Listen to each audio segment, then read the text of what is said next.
There's something truly universal about laughter. It's that spontaneous burst of joy, that shared moment of release that just cuts through everything. It really does. We've all felt it, right?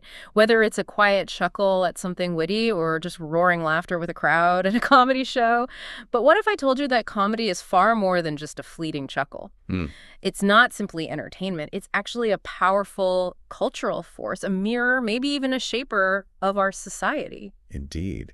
And what's truly remarkable, I think, is how deeply humor is woven into the fabric of our human experience.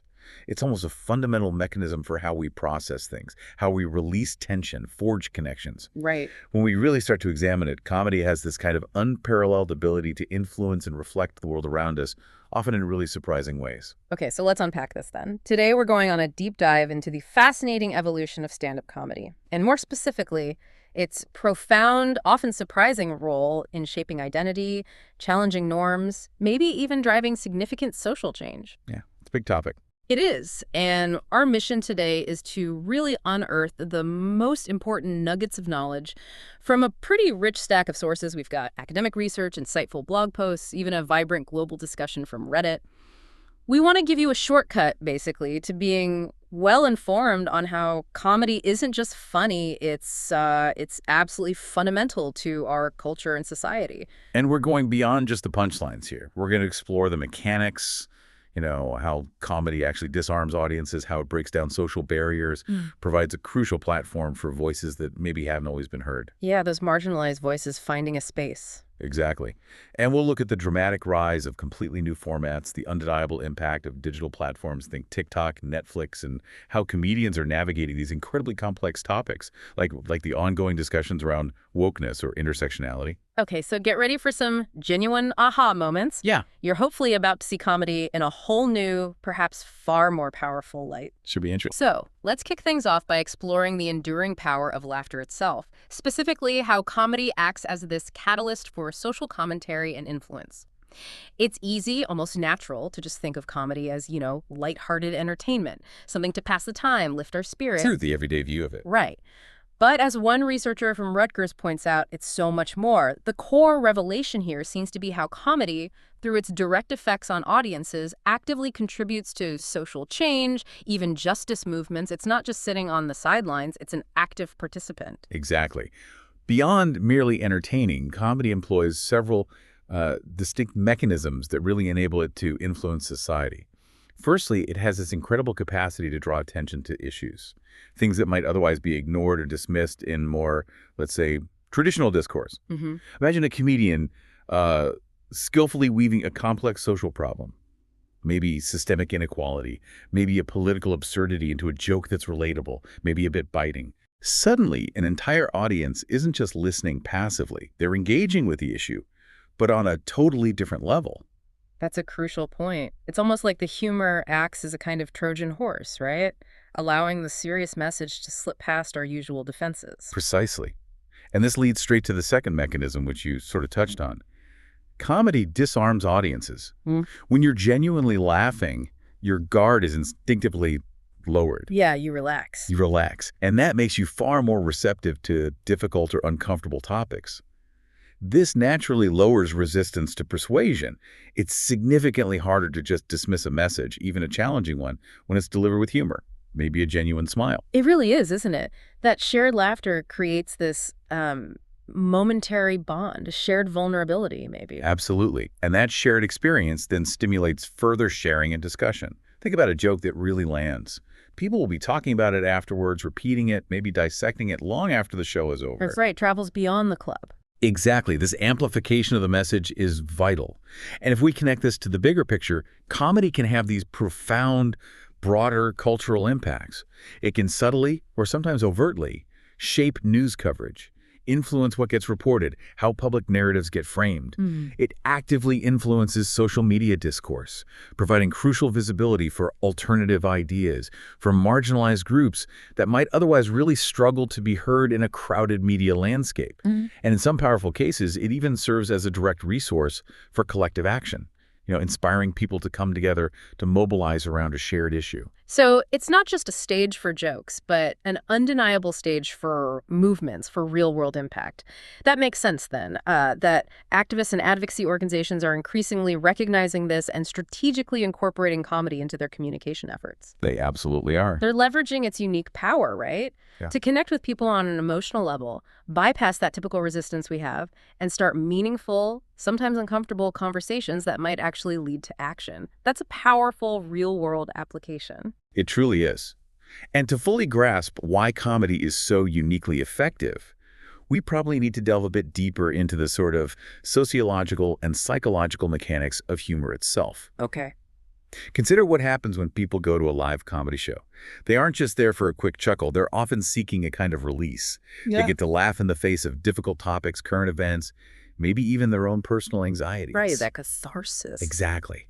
This shared communal laughter provides a really powerful outlet for repressed tension and anxiety. It's almost like a form of collective therapy, a public exorcism of stress. And within that communal laughter, there's this fascinating dynamic you mentioned earlier, identification. For a person to genuinely laugh, they typically need to either identify with the comedian's point of view or maybe the joke's target. Oh, crucially. Or, right, consciously disidentify from it. Can you elaborate a bit on what that disidentification really means in this context? Certainly. Disidentification means recognizing and consciously discerning the target's flaws, whether they're exaggerated physical traits, specific psychological quirks, or particular social behaviors, and knowing fundamentally that you are distinct from those flaws. Okay, so you're laughing at them, not with them, because you see yourself as separate. Pretty much. You're laughing at them because you perceive yourself as not them. Think about a classic British sitcom where the humor often comes from a character's glaring, maybe relatable flaws. We laugh because we recognize the absurdity, but simultaneously feel this subtle sense of relief, maybe even superiority, because we see ourselves as distinct from that exaggerated folly. So it's a cognitive process then, affirming your own sense of self against what's being ridiculed. Exactly. And that affirmation is a key part of the release itself. That sounds like it ties directly into power dynamics, too. Humor can sometimes humanize through humiliation, you mentioned, but it also has this significant democratizing function. How does that interplay work on stage? Well, it works by symbolically targeting and weakening the butt of the joke. This act, however fleeting it might be, can temporarily subvert existing power relations. It allows those who are marginalized or maybe just feel disempowered in society to temporarily kind of subvert their social condition. So it's a moment of symbolic power shift. It is a moment where the audience, or maybe the comedian acting on their behalf, gains a sense of power over the subject of the joke, even if it's just symbolic. And this process inherently creates an in-group within the laughing audience, fostering group solidarity, Right. while simultaneously drawing a distinct line against the out-group, the subject of the humor. It's a form of collective boundary setting through laughter. So laughter can be both a weapon that delineates groups and a bridge that connects people. That's a fascinating duality. Precisely. Laughter, in its raw, unrestrained release, can actually render its audience less threatening. It's a crucial step towards connection and shared understanding. It's a kind of social compromise, maybe, a momentary truce forged in shared mirth. And beyond the sociological aspect, there's significant therapeutic value. Laughter is often seen as representing the ability to decide for oneself, liberating individuals, even momentarily, from societal restrictions and pressures. Research even points to this fascinating complex link between emotions, the nervous system, and the endocrine system in the context of laughter's physiological and psychological effects. Wow. It's a profound release that, at its core, reinforces personal autonomy and well-being. That's truly incredible, the idea that a simple joke and the laughter it sparks can be a form of liberation, a defiance of societal constraints. It really makes you realize just how profound something seemingly simple like humor can be. Absolutely.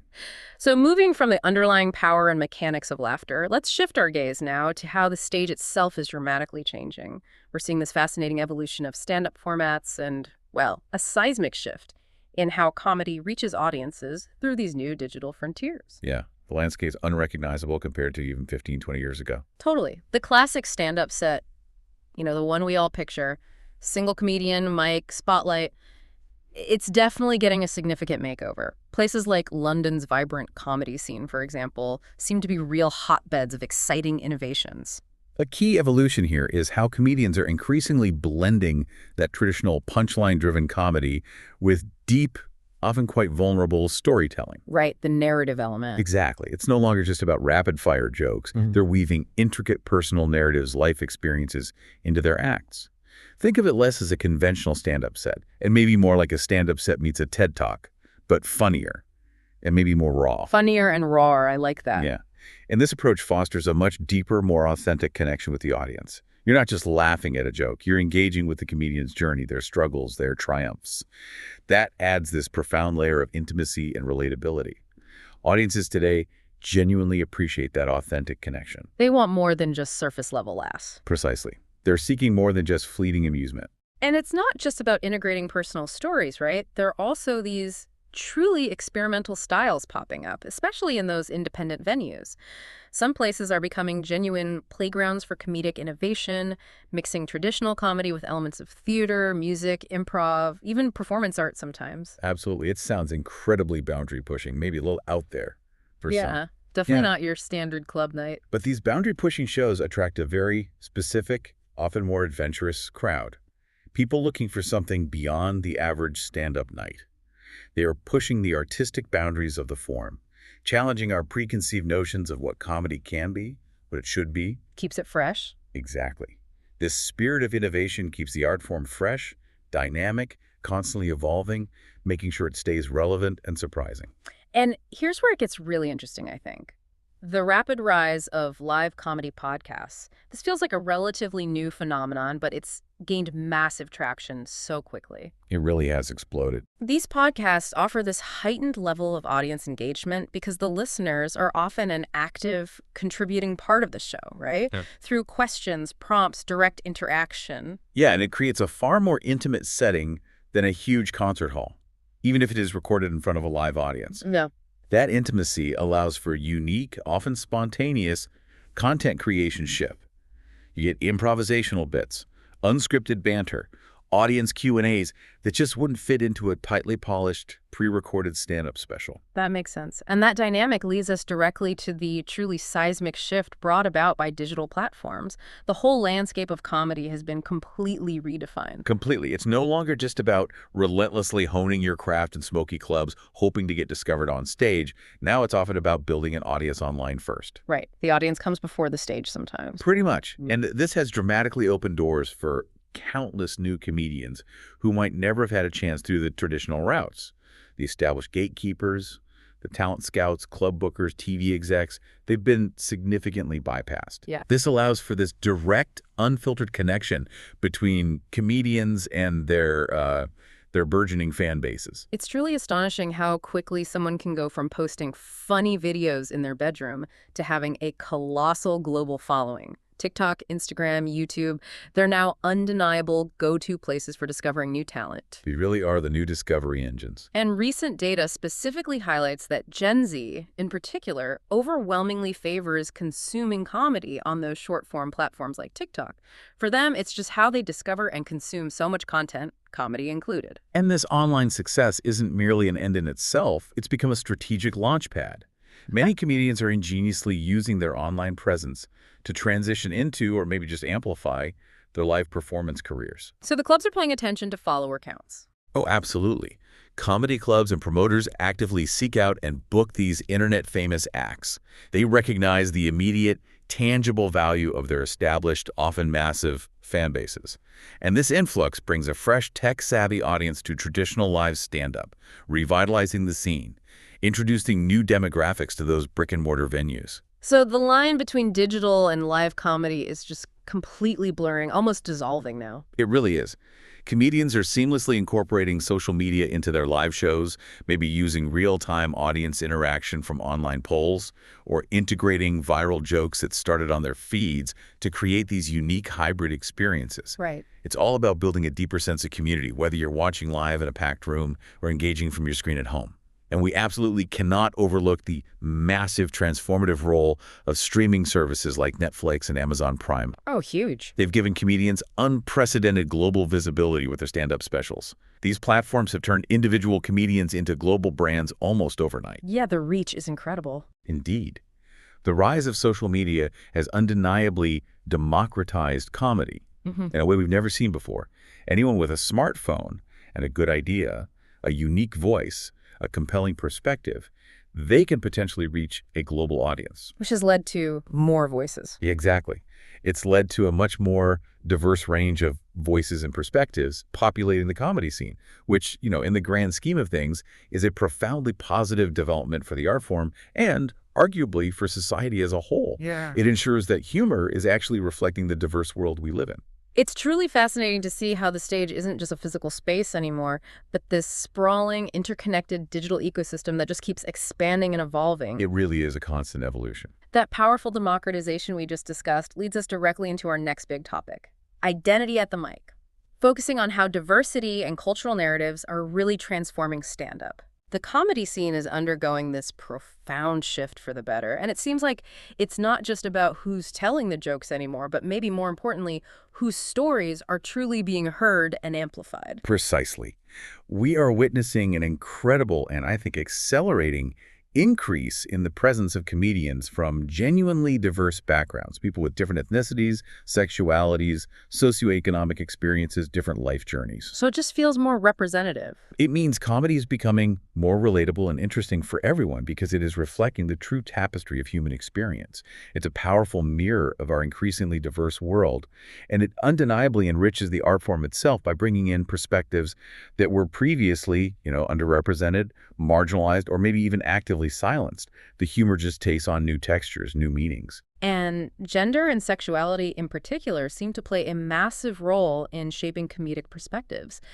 Female comedians, those from the LGBTQ+ community, they're bringing truly fresh takes to the stage, actively challenging long-standing stereotypes, courageously sharing experiences that haven't always been represented or even acknowledged in mainstream comedy. Yeah, and this isn't just about ticking boxes for demographic representation, right? It's about fundamentally enriching the art form itself, making it more dynamic, more relevant, and profoundly more insightful. And does this shift impact international comedy too? Oh, absolutely. This critical shift has an undeniable and broadening impact on international stand-up comedy as well. It significantly broadens the scope of humor and fosters greater understanding across diverse cultures. When these diverse voices bravely share their unique, often intimate experiences, it inherently helps break down societal barriers, builds empathy among audiences who might not have previously encountered narratives like that. That sounds like modern stand-up is increasingly becoming this profound platform for sharing complex cultural narratives. Comedians drawing deeply from their heritage, their family traditions, their personal histories to craft comedy that's both incredibly funny and powerfully insightful. It absolutely is. Hmm. This approach allows audiences to connect with different cultures and perspectives on a really visceral level, fostering a more inclusive and engaging experience than ever before. It's truly about building bridges through that shared experience of humor. How does that work in practice? Well, we see it powerfully through comedians sharing deeply personal stories about, say, growing up in a specific culture, skillfully using humor to challenge those deeply ingrained stereotypes and misconceptions, and exploring the intricate complexities of identity and belonging in ways that, a formal textbook simply couldn't convey. Right. The lived experience translated into laughter makes it resonate more. So, to give you a powerful, concrete example of this transformative trend, let's maybe look at a fascinating case study. The evolution of British South Asian comedy. Our sources highlight how what started as something quite small, pioneering acts performing in local community centers, niche venues, Your aggressors? just burgeoned into something huge, commanding sold-out shows and even awards on TV. This is a truly significant trajectory. Early South Asian comedians often found themselves sort of relegated to smaller, sometimes token roles. But now they are boldly changing things, actively shaping the narrative, sharing experiences that compel people to think, to reflect, maybe confront their own assumptions. So they're claiming that mainstream space. It's a clear demonstration of how a historically marginalized group can not only carve out, but genuinely own a mainstream space through the unique power of comedy. And they're doing it with truly innovative storytelling, it seems. South Asian comedians are performing remarkable feats with their personal stories, talking candidly about the experience of growing up with two cultures, navigating complex generational clashes, confronting persistent stereotypes, but in ways that are both specific and universally relatable. Yeah, that relatability is key. And they're using incredibly inventive methods, too, mixing traditional stand-up with theatrical elements, leveraging social media in ingenious ways. They're particularly noted for their ability to blend pure entertainment with this subtle yet powerful educational component, How so? often showcasing Bollywood-inspired content, for instance, or directly challenging misconceptions about their communities through humor. So, in essence, these comedians aren't just making people laugh, they're actively changing how people perceive British Asians. Absolutely. They're living proof that humor can powerfully break down barriers and bring people together, fostering understanding where there might have been ignorance before. And in doing so, they're undeniably inspiring a whole new generation of diverse talent. And shows like Goodness Gracious Me were important there. Oh, definitely. The groundbreaking success of shows like Goodness Gracious Me in the UK really paved the way for this current flourishing wave of talent. Yeah. It demonstrated a clear public appetite for these unique cultural narratives. But despite all this incredible progress, the success stories, it's important to acknowledge that, well, there's still crucial work to be done, Yeah, right? for sure. Our sources indicate that persistent challenges remain in ensuring South Asian comedians receive the same opportunities, that their diverse stories are consistently heard and valued. Fostering a truly diverse and inclusively representative comedy scene, it's an ongoing, complex evolution. Yeah, it never really stops. No.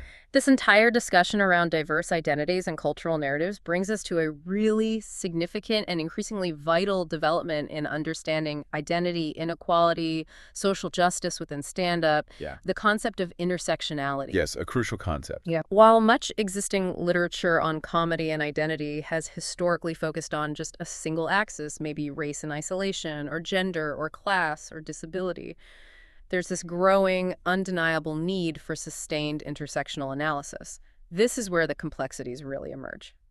So rather than looking at identities as separate, isolated components, intersectionality explicitly recognizes that these aspects of identity, like race, gender, sexuality, class, they overlap, they intersect, creating unique, often compounded experiences of both privilege and oppression. Right. How does Kimberly Crenshaw's foundational concept specifically apply when we're talking about humor? Well, Crenshaw's original concept allows for this nuanced consideration of the multiple interlocking parts of identity that both create and contribute to inequalities. She initially developed it to explain the distinct challenges faced by Black women, highlighting how race and gender intersect to create forms of discrimination that are more than just the sum of their parts. When we apply this to humor, it demands that we consider the polysemy of humor. That's the idea that humor can have multiple, sometimes contradictory meanings alongside the specific intersections provoked not just by the joke teller, but also by the joke target, and crucially by the receptive or unreceptive audience. So a joke lands differently depending on all those intersecting identities in the room. Exactly. A joke can land profoundly differently depending on the complex, layered identities involved in that specific moment. And intersectionality is directly concerned with how power manifests through these layered identities to create inequality, noting how power tends to be clustered around certain categories. Right. So a joke that might seem entirely harmless to one group, say, a powerful male comedian telling a joke reinforcing a male-dominated norm, could land very differently, maybe even harmfully, for an audience member who is, say, a woman of color. Why? Precisely because of those multiple overlapping layers of power dynamics at play, both societal and interpersonal. And it's crucial to understand, I suppose, that intersectional subordination need not be intentionally produced. That's a key point. Humor often, almost inherently, produces unexpected or ambiguous readings for different audience groups because of these complex layers of identity and power. A comedian might not consciously intend to cause harm or reinforce a prejudice. But the impact can still be there. Exactly. But because of the layered identities involved, the joke can still land in a way that inadvertently, or sometimes quite overtly, reinforces existing inequalities or stereotypes. This sounds like what's increasingly being referred to as the millennial comic vernacular. Is that right? That phrase describes a significant shift, yeah, where stand-up comedy now explicitly comments on oppression and non-dominant experiences, often with a heightened, intentional acknowledgement of intersectionality by comedians who perform what you could describe as socially activist comedy. Is there an example of that? A powerful example mentioned in the sources is the London-based FOC ITUP Comedy Club. It specifically showcases women, gender non-conforming, non-binary, and transmasculine performers of Calais, deliberately centering intersectional identities. Wow, okay.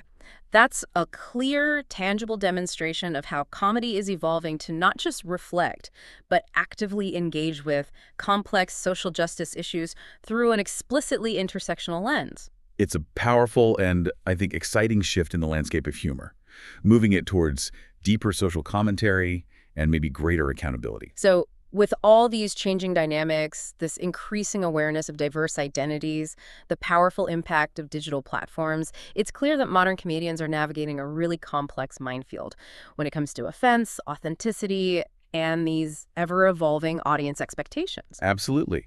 Audiences, for one, are becoming more discerning and demanding than ever before. They don't just want passive laughs. They want authenticity, genuine relatability, and comedy that resonates with, or at least acknowledges, their values, their lived experience. That's a crucial observation. So this means that outdated tropes and lazy stereotypes simply won't cut it anymore for a significant chunk of today's audience. Pretty much. The days of easy laughs at someone else's expense, especially from positions of power, seem to be increasingly numbered. Comedians will need to be more thoughtful, more nuanced, and more aware of the complex world around them if they want to truly resonate with contemporary audiences and, frankly, maintain a lasting career. So what are the key changes we're seeing in audience demands? We're seeing a clear, accelerating demand for genuine authenticity, a greater sensitivity to complex social issues, a palpable desire for relatable content, and a real, growing appreciation for diverse perspectives on stage. The future of comedy really seems to lie in that innovative storytelling that connects on a deeper, more meaningful level. But this heightened awareness, these new expectations, they must create some really significant challenges for modern comedians. Oh, huge challenges. Yeah. It's tricky to be genuinely original and provocative while also delivering what people expect, especially as the industry moves away from relying on outdated tropes like, say, exaggerated accents or those one-dimensional caricatures. And the pressure must be immense. The pressure from evolving audience expectations is truly immense. Audiences now expect more than just a string of jokes. They demand connection, genuine vulnerability, authenticity.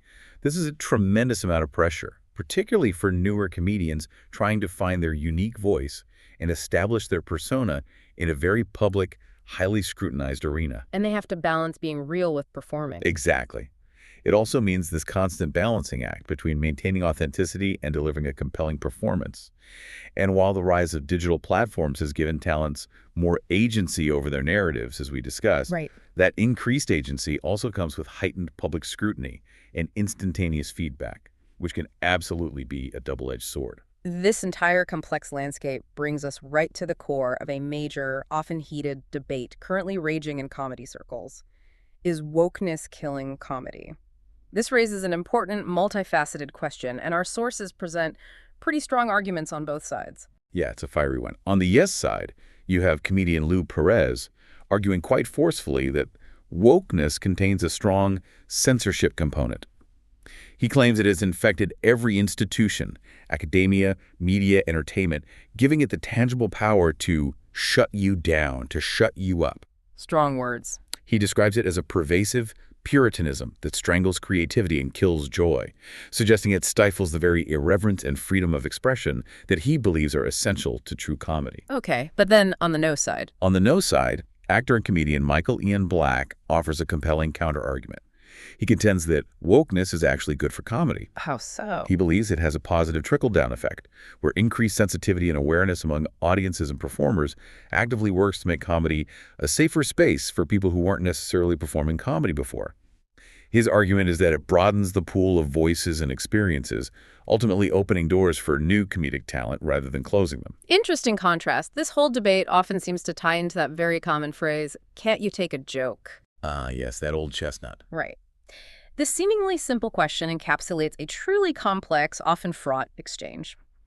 Typically, person A makes a remark, person B takes offense, and person A, now on the defensive, tries to deflect by asserting that person B is overly sensitive or misinterpreting person A's intentions or just lacking in a sense of humor. It's a classic deflection tactic. It highlights the deep cross-currents and complex human dynamics inherent in comedy's reception, doesn't it? Where the comedian's intent and the audience's impact often profoundly diverge. The joke isn't just in the telling, it's in the hearing, the feeling. Absolutely. Intent versus impact is central here. So the dilemma is clear and pressing for many comedians. Material that might have been considered witty, edgy, maybe just acceptable 30 years ago. Think casual jokes about women, minorities, disabled people just don't seem very clever anymore to a big part of today's audience. Times change, sensibilities change. Right, so the question for society and for the evolution of comedy itself is whether this current trend of increased sensitivity and awareness is genuinely taking the art form and broader culture to a better, more inclusive place. Or, as some argue, is it stifling its inherent ability to challenge and provoke? And from a critical humor studies perspective, there's an ethical critique approach that argues quite persuasively that comedy is far more than just a joke. It actively creates or articulates inequality, sometimes subtly, sometimes overtly. How does it do that? This approach examines how comedy's structures, its specific content, its performance techniques, can contribute to what are called discursive practices of inequality. For instance, through racist or sexist jokes that function as forms of symbolic violence, inflicting harm even without physical contact. Symbolic violence, interesting term. And there's an ethical principle often debated, right, about not punching down. Yes, that's frequently cited. The idea that ethical comedy should not punch down, meaning it shouldn't aim ridicule at those who are in a lower social, cultural, or economic position, those who already lack power. But that sounds complicated in practice. It is. Because given the inherent ambiguities of comedy and the nuanced complexities of intersectionality we just discussed, this principle can lead to intense, sometimes unresolvable discussions over what truly constitutes punching down, and how a particular group is actually positioned within the intricate layers of the social structure. It's rarely a simple black and white calculation. Okay, now let's delve into some real-world applications of these complex dynamics.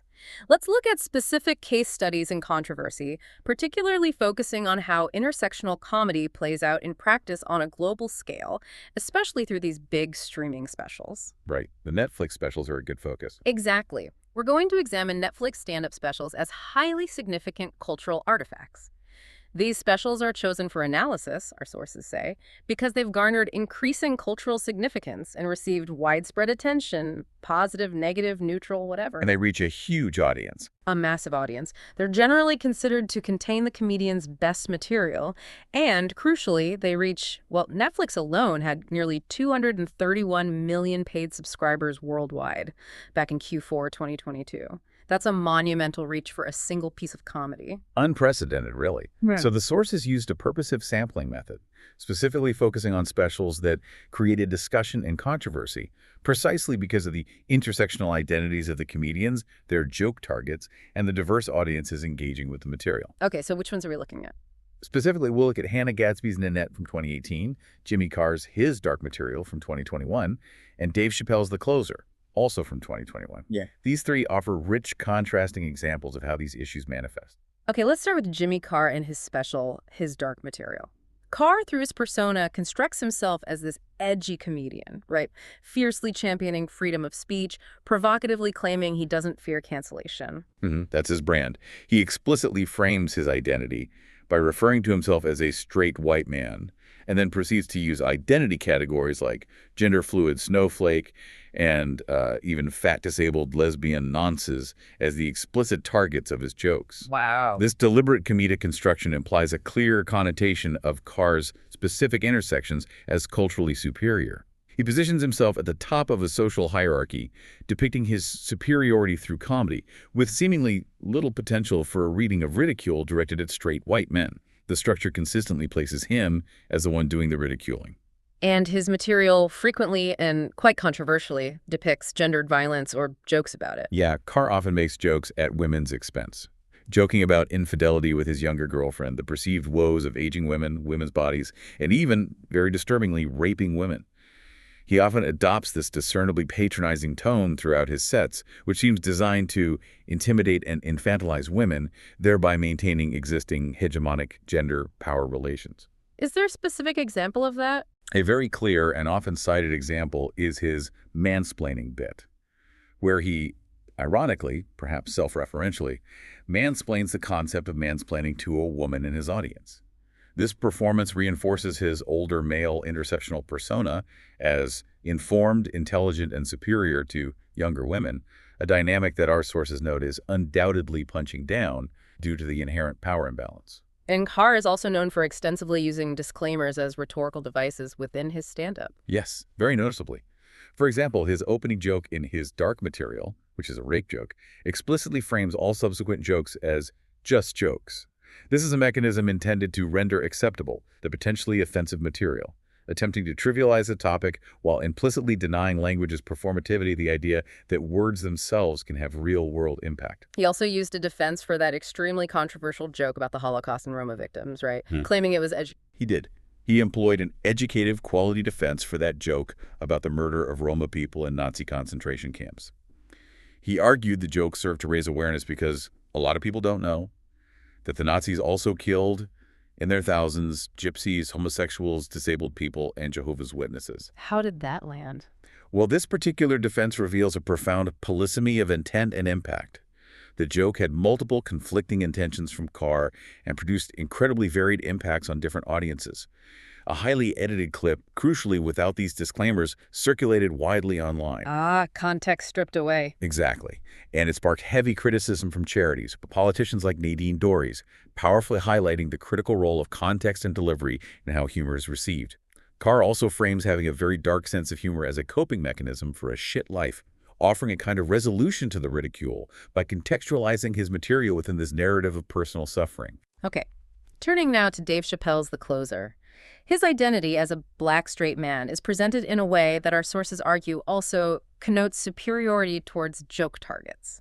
Yes, the analysis suggests he pointedly situates the LGBTQ+ community as the ridiculous joke target, even arguing contentiously that they are more fortunate than African Americans in terms of social progress and public discourse. And there's criticism about erasure, too. His comedy, particularly in this special, is argued to enact an erasure of LGBTQ+ people of color. It does this by primarily constructing gay people as white. This simplification allows him to create a specific comedic dynamic that critics highlight, overlooks the complex, layered experiences of queer individuals of color, narrowing the scope of who's represented in his critique. And there's a particularly controversial anecdote in that special involving violence. Yes, a very controversial segment. He recounts mistaking a lesbian woman for a man in a nightclub and then, in his narrative, seemingly justifies symbolic and physical violence against her within the story he tells. His expressed surprise, using phrases like, "What? This is too much for me to even wrap my mind around," suggests a performative inability to comprehend gender and sexual identities that are incongruous with dominant normative heterofemininity. And critics called that his most crass routine. They did. His use of terms like bitch and phrases such as tenderize them titties like chicken cutlets in this segment serve, our sources argue, to stigmatize, objectify, and dehumanize the intersectional position of the lesbian woman. This ultimately positions them as physically and symbolically subordinate to heterosexual men, thereby reinforcing existing social norms and wielding a form of social control through humor, shaping perceptions of what is acceptable or dominant. Okay, quite different. Now, finally, let's explore Hannah Gadsby's groundbreaking special, Nanette. Their comedy, in stark contrast, is often directed squarely at the intersections of straight, white men. Right. Gadsby describes this group as having lost their assumed human-neutral position and becoming, in their comedic framing, a subcategory of human.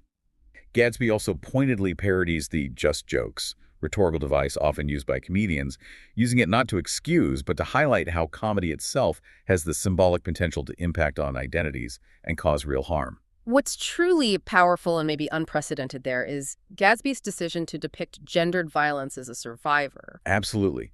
They share their raw, deeply personal experience of being the target of violent acts due to their intersectionality as a lesbian woman, a person embodying non-hegemonic femininity and a non-normative body in a way that challenges conventional norms. Then the story about the assault. The detailed, unvarnished recounting of a man assaulting them after realizing they were the lady faggot powerfully underscores the brutal reality that being perceived as incorrectly female or non-conforming can, in society, be a punishable offense.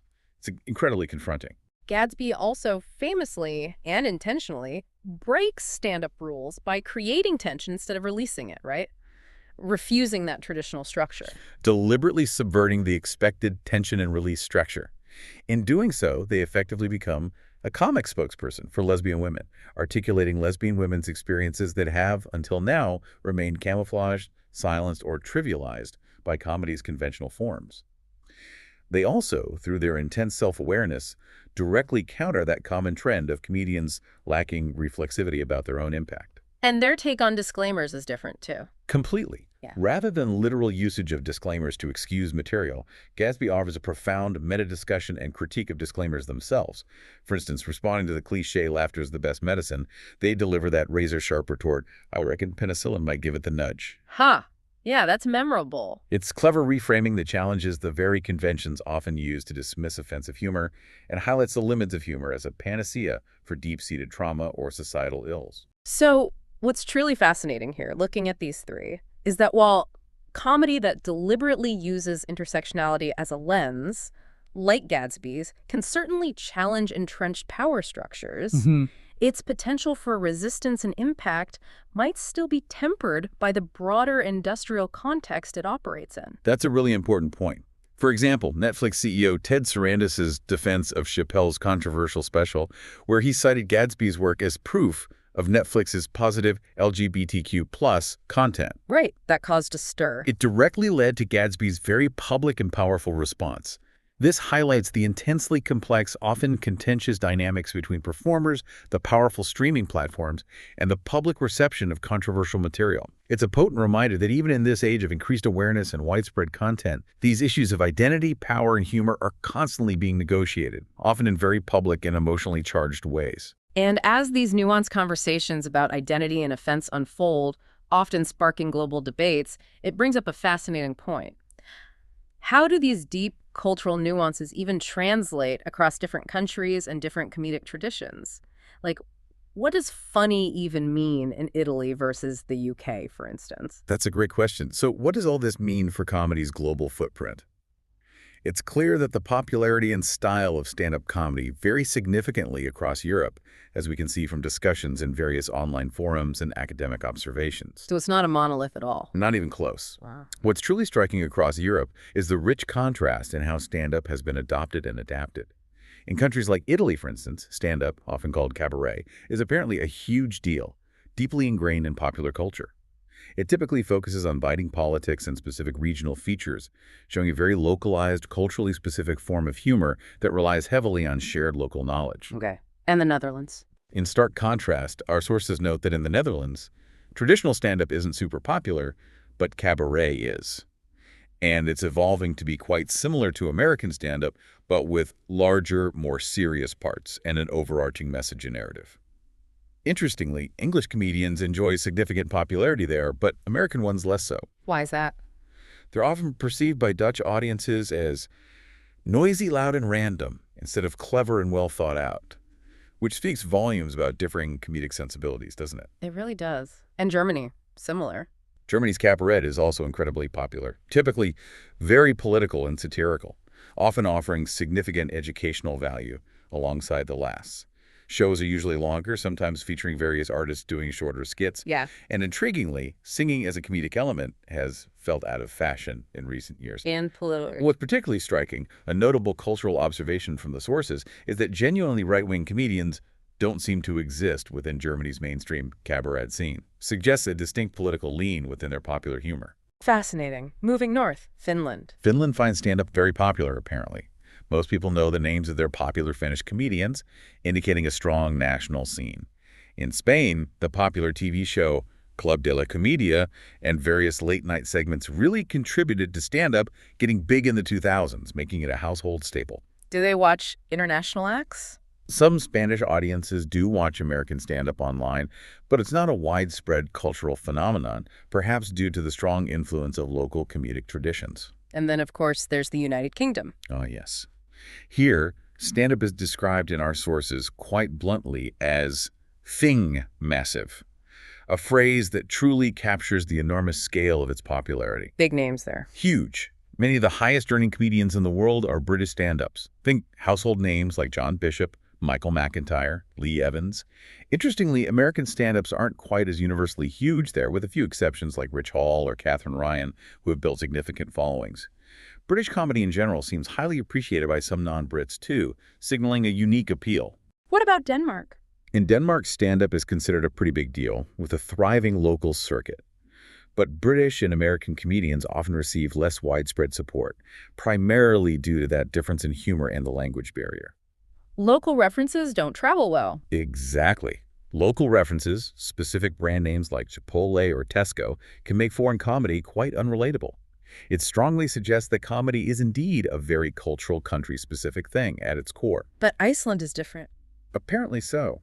In contrast, in Iceland, American and British stand-up is reported to be a huge deal, with a strong following for international acts. It's truly fascinating how neighboring countries can have different preferences and cultural filters for humor. Norway. Norway also finds stand-up rather popular. Noteworthy local comedians perform monthly, and social media success is a significant launchpad for many new Norwegian acts, mirroring those global trends we talked about. British stand-up is preferred by some segments of the audience there. Do big UK acts perform there? Yeah, major acts like Jara O'Brien and Jimmy Carr even perform in Norwegian towns, which is quite unique and speaks to a certain cross-cultural appeal for specific artists. And Belgium, Czech Republic. In Belgium, specifically Flanders, stand-up is prominently featured on prime television, and it's part of larger shows, indicating a robust commercial presence. The Czech Republic has also seen stand-up become a pretty big deal in a few last years, with translated shows of icons like George Carlin, Jimmy Carr, Tim Minchin gaining popularity. So some international styles do translate. Turkey sounds dominated by one person. Yeah, Turkey's scene is described as very big, but dominated by a few people only, with Cem Yılmaz being the biggest name for an astonishing 25 years. A true comedic institution. But not everywhere is thriving. Slovenia. Slovenia gets a harsh review in the sources, the local scene described bluntly as horrible, characterized by only swearing and unsavory words, leading some to openly prefer American stand-up for its perceived sophistication. And Louis C.K. in Hungary. A unique anecdote.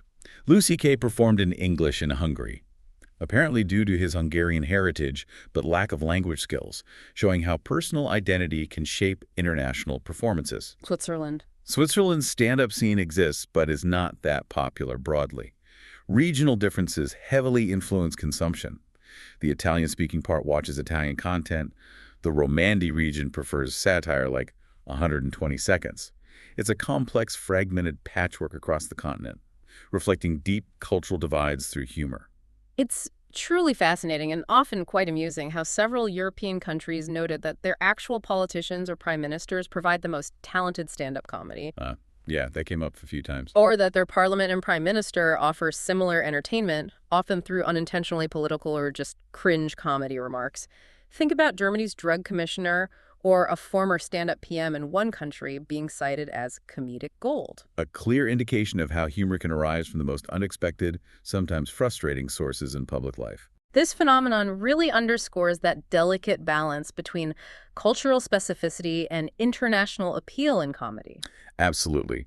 While some comedic shtick or concepts can indeed have entirely international appeal, like those certain dirty priest and nun jokes, surprisingly originating in Italy but having a universal resonance. Right. Comedy is profoundly, deeply cultural and country-specific. This means local references, inside jokes, nuanced cultural understanding are often absolutely critical for humor to land effectively. It makes foreign comedy inherently difficult for non-native audiences to grasp fully.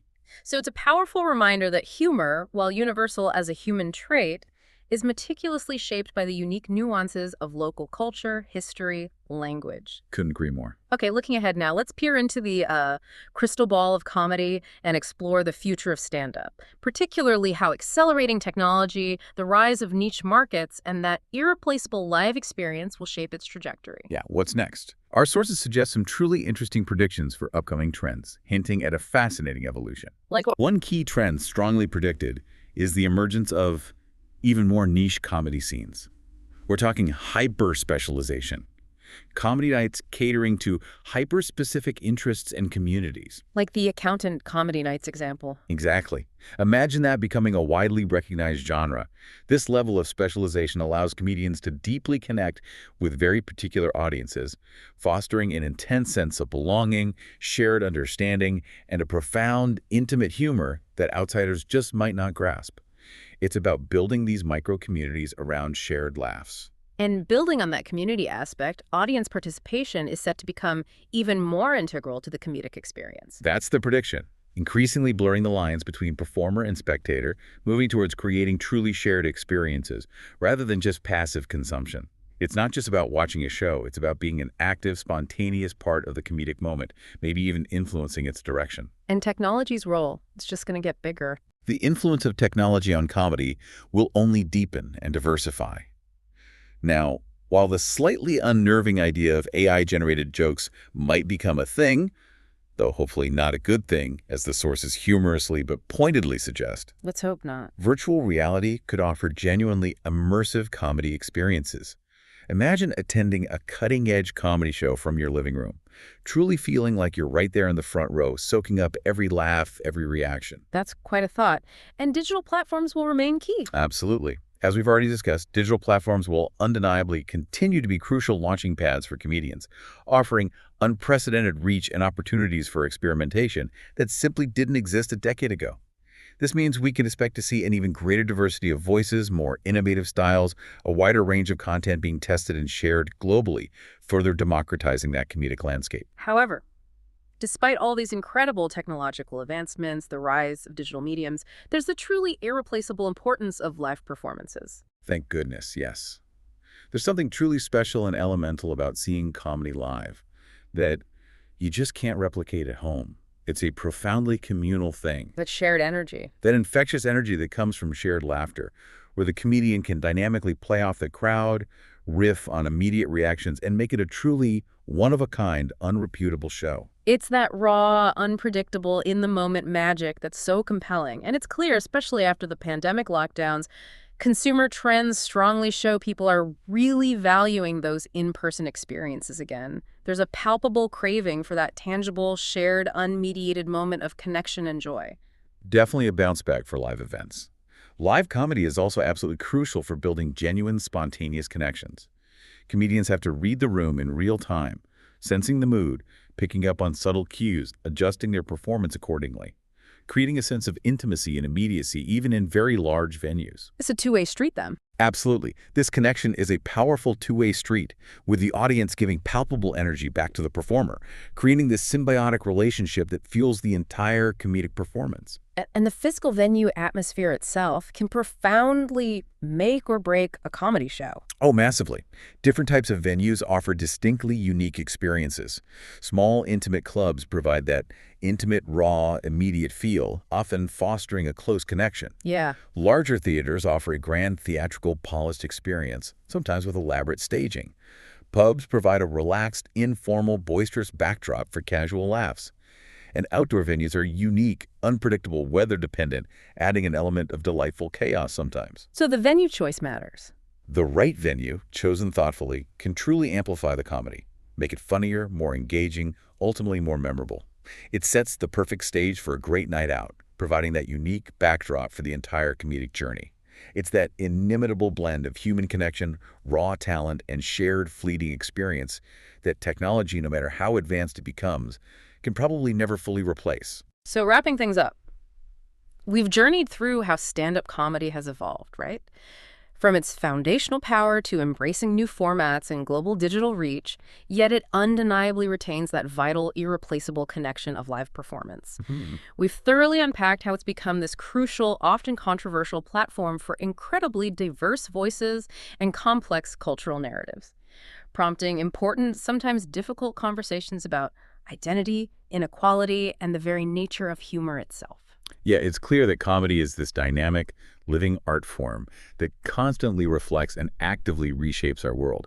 It's an art form that consistently thrives on that interplay of tension and release, challenging and comforting its audience, often in equal measure. We've seen how comedians grapple with intricate societal issues, using their craft to either reinforce or provocatively critique existing power structures, often sparking those heated, necessary debates in the process. So, given comedy's immense, undeniable power to both challenge and reinforce social structures, this raises an important question for you, our discerning listener.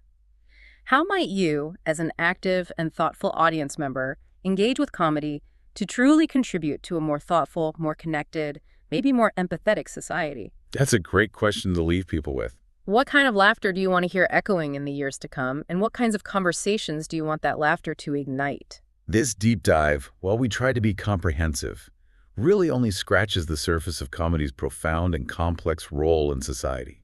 We strongly encourage you to explore the work of the comedians and the fascinating ideas we discussed today. Definitely seek them out. Until next time, stay curious.